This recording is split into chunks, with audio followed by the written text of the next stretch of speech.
Bagaimana hukum jual beli online? Masalah jual beli via online atau internet ini benar-benar merupakan masalah fikih kontemporer yang belum pernah dibahas dalam kitab-kitab fikih. Oleh karena itu, dalam paparan ini sedapat mungkin akan berusaha mengaitkannya dengan item-item jual beli yang ada di kitab-kitab fikih terkait dengan ketentuan pokok atau lazim disebut rukun dan syarat jual beli. Ada beberapa ketentuan pokok atau dalam bahasa fikih rukun dan syarat jual beli, yaitu pertama, menurut mazhab Hanafi, rukun jual beli itu hanya satu, yaitu akad saling rela antara mereka antarodin yang terwujud dalam ijab, ungkapan membeli dari pembeli, dan qabul, yaitu ungkapan menjual dari sang penjual. Selain akad, mazhab Hanafi menyebutnya sebagai syarat. Yang kedua, menurut jumhur fuqaha itu mayoritas ulama fikih, rukun jual beli itu adalah penjual dan pembeli, ijab dan qabul, ada barang yang dibeli dan ada nilai tukar atau harga. Jadi menurut jumhur ulama, rukun jual beli itu ada 4. Adapun syarat jual beli yang terpokok adalah orang yang berakal sehat. Barang yang dijual belikan ada manfaatnya. Barang yang diperjualbelikan ada pemiliknya. Dalam transaksi jual beli tidak terjadi manipulasi atau penipuan. Nah, berdasarkan paparan di atas dapat dibawa ke permasalahan pokok kali ini, yaitu jual beli melalui online atau internet, yang sebenarnya juga termasuk jual beli via telepon, SMS, dan alat telekomunikasi lainnya. Maka marka yang terpenting adalah ada barang yang diperjualbelikan, kemudian halal dan jelas pemiliknya.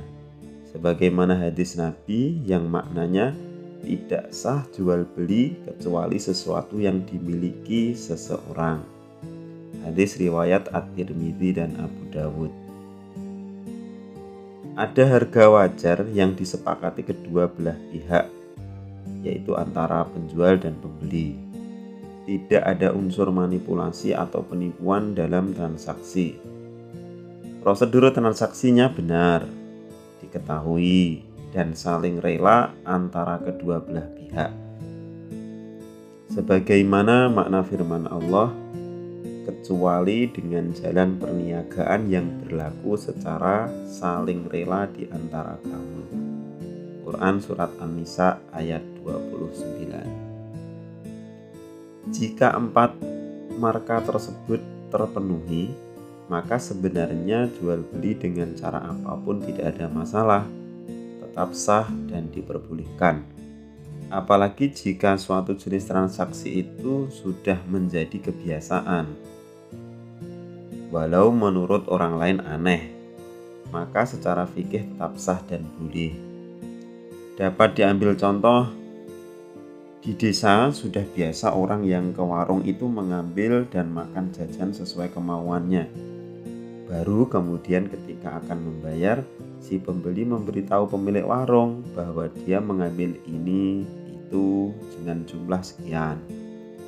Jadi andai kata dia berbohong, maka pemilik warung tidak akan tahu. Keadaan demikian berlangsung sejak dulu sampai sekarang dan tidak diketahui ada ulama yang keberatan. Di sebagian suku Dayak ada kebiasaan menjual hasil panen dengan cara menaruhnya di pinggir jalan tanpa ditunggui pemiliknya. Jika ada orang yang berminat, maka dia cukup menaruh barang yang lain miliknya sebagai barter. Sekarang sudah ada yang pakai uang dan mengambil barang yang diminati tersebut sepantasnya. Ini benar-benar transaksi atas dasar trust atau kejujuran yang luar biasa.